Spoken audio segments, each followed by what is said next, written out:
Bayangkan hari ini, jam 12 siang tepat. Di seluruh dunia, hampir 8 miliar orang serentak membuka aplikasi perbankan mereka. Mereka semua punya satu tujuan yang sama, membeli emas. Sekarang, tanya ke diri kamu sendiri, apa yang akan terjadi? Apakah harga emas bakal melambung? Apakah sistem keuangan bakal kolaps? Atau ada yang lebih gila lagi? Nah, di video ini, kita bakal lihat apa yang benar-benar terjadi kalau skenario apokaliptik begini terjadi. Dan percayalah, jawabannya lebih mencengangkan daripada yang kamu bayangkan. Mari kita fantasikan untuk sebentar. Jam 12:30 siang, minggu depan. Pasar emas di Jakarta, New York, London, Shanghai, semuanya mulai kacau. Di Jakarta, kantor-kantor pencecar emas tiba-tiba digebukin antrian. Orang-orang datang dengan tas plastik, karung, bahkan ember. Aku mau emas, berapa harganya sekarang? Emas habis, Dik, habis! Suasananya seperti flash sale di e-commerce, tapi yang dijual adalah uang asli mereka. Sementara itu, di New York, broker-broker di Wall Street mulai panic selling. Mereka lihat order masuk oleh miliaran dolar. Ini nggak normal, ini nggak masuk akal, kata salah satu trader sambil ngopi yang udah keempat kalinya dalam 10 menit. Di London, bank-bank sentral mulai nulis WhatsApp panjang ke media massa. Perhatian publik, silahkan tenang. Tapi tentu saja, pesan itu malah bikin semakin chaos. Harga emas, dia naik. Dari harga normal, katakanlah sekitar 2 juta rupiah per gram, dalam hitungan jam bisa jadi 5 juta. Dalam hitungan hari, bisa jadi 10 juta atau bahkan lebih.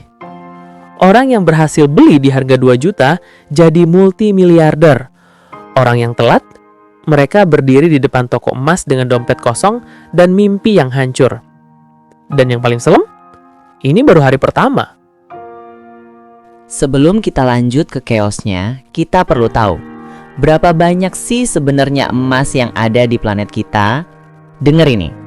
Sepanjang sejarah manusia dari ribuan tahun silam sampai hari ini, semua emas yang pernah ditambang dan masih ada di dunia itu, kalau dikumpulkan dalam satu tempat, akan membentuk kubus dengan ukuran kira-kira 22 meter persegi.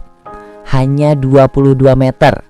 Itu cukup untuk memenuhi 3-4 lapangan badminton. Sekarang, dibanding dengan jumlah uang yang beredar di dunia, ini seperti membanding 1 sendok teh dengan kolam renang Olimpik. Untuk lebih jelasnya, emas yang beredar itu baru sekitar 200-210 ribu ton. Sementara uang tunai yang beredar di dunia lebih dari 2 triliun dolar.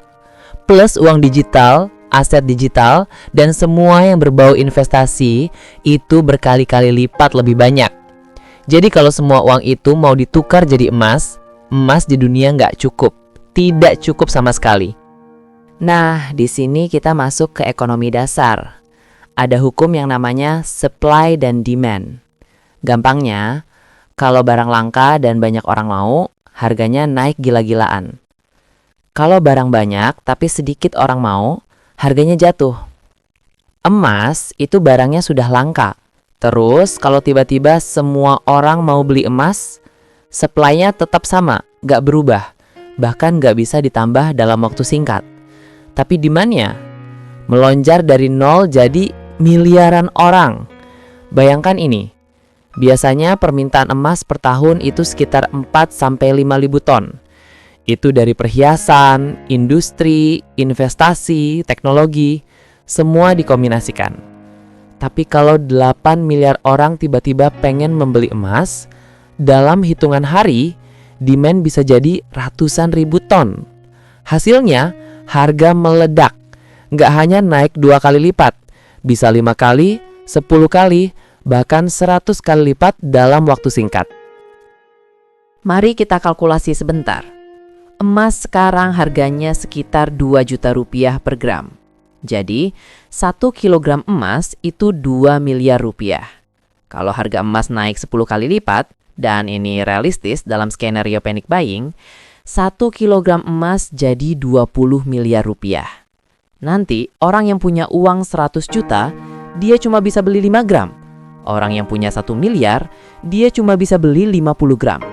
Sementara, orang-orang yang belum kebeli akan terus berusaha membeli, terus naik, sampai ada yang nggak bisa membeli lagi. Disitulah sistem ekonomi mulai bergerak. Dampak pertama, bank dan pasar modal goyang. Ketika emas melonjak ekstrim, ini mengguncang seluruh sistem finansial. Kenapa? Karena bank-bank dunia itu terikat sama standar emas, atau minimal emas adalah salah satu aset yang mereka andalkan untuk stabilitas. Kalau tiba-tiba emas jadi super mahal, maka nilai semua aset lain, saham, bond, uang, semua jadi relatif murah. Orang-orang mulai curiga, wait, apa yang sebenarnya valuable di sini? Bayangkan ini seperti kamu sehari-hari naik taksi dengan harga 50.000. Tapi tiba-tiba semua orang beralih ke kereta premium dengan harga 5 juta. Jadi taksi itu valuasinya jatuh drastis. Sama dengan pasar saham. Perusahaan-perusahaan mulai panicking. Oh, investor kami semua kabur ke emas. Revenue kami drop 80%. Stock market bisa collapse dalam hitungan jam, bukan hari. Kalau stock market collapse, itu berarti jutaan orang kehilangan pensiunan mereka. Investor kehilangan portfolio mereka. Startup kehilangan dana. Ekonomi berhenti bergerak.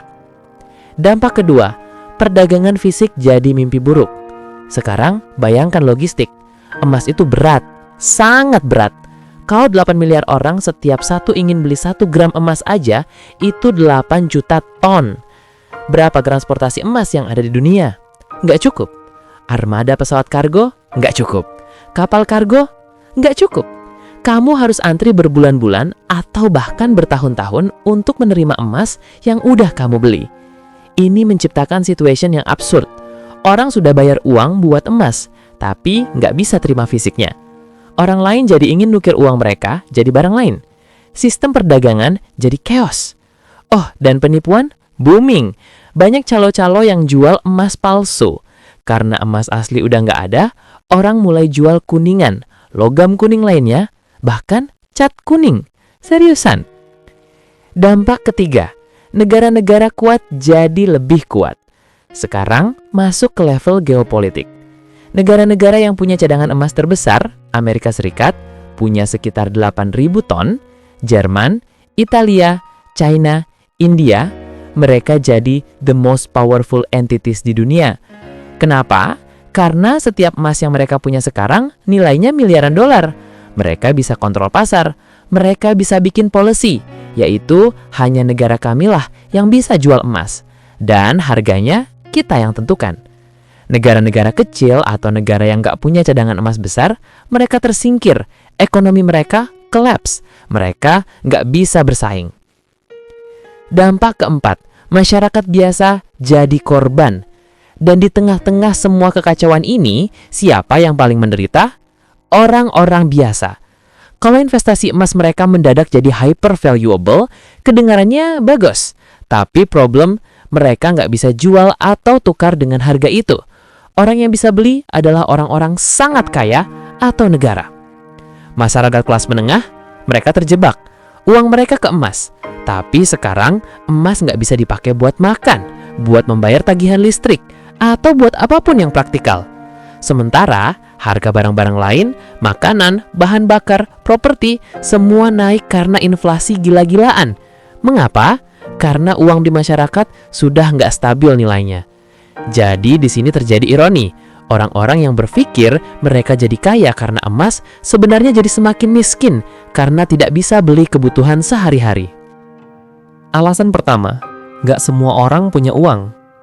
Sekarang, yang paling jelas, nggak semua orang di dunia ini punya uang untuk beli emas.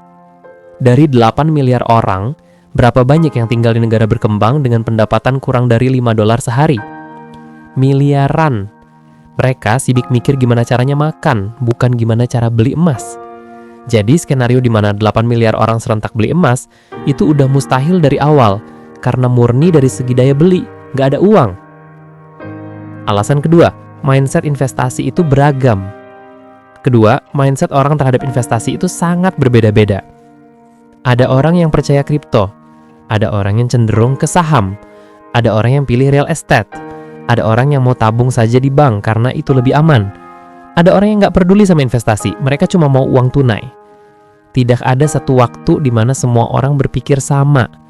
Bahkan kalau ada YouTube video viral yang bilang, beli emas sekarang sebelum terlambat, masih banyak orang yang akan komen, itu scam, atau aku prefer saham kok. Jadi, koordinasi mental untuk membuat 8 miliar orang melakukan hal yang sama, itu lebih susah daripada membuat peace di Timur Tengah. Nggak maksud ngejudgment, tapi ini realistik. Alasan ketiga, batasan fisik dan logistik. Emas itu pada dasarnya adalah objek fisik yang harus dipindah-pindahkan. Kalau semuanya serentak ingin membeli, maka semuanya juga akan serentak ingin menerima emasnya. Tapi supply chain untuk emas itu sangat limited. Bank-bank punya vault yang capacity-nya terbatas. Manufacturer yang bisa mengecil membesarkan gold bars itu terbatas. Hasilnya, sebelum bubble bisa meledak, sistem itu udah akan overload secara fisik. Akan ada bottleneck yang massive.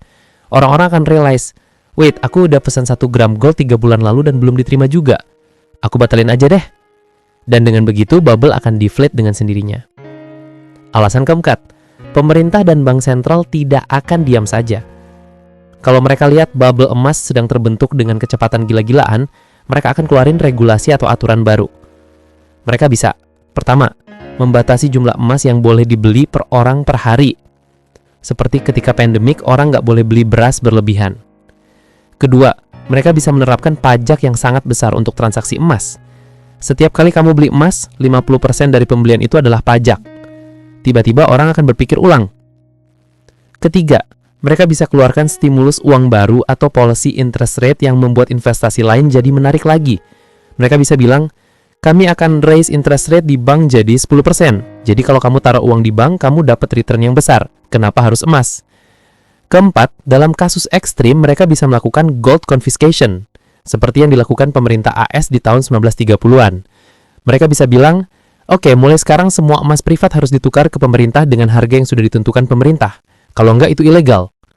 Dan boom, semua emas balik ke pemerintah, bubble deflate instantly. Jadi basically sebelum skenario apokaliptik bisa terjadi, kekuatan yang terkoordinasi akan masuk dan stop itu skenario.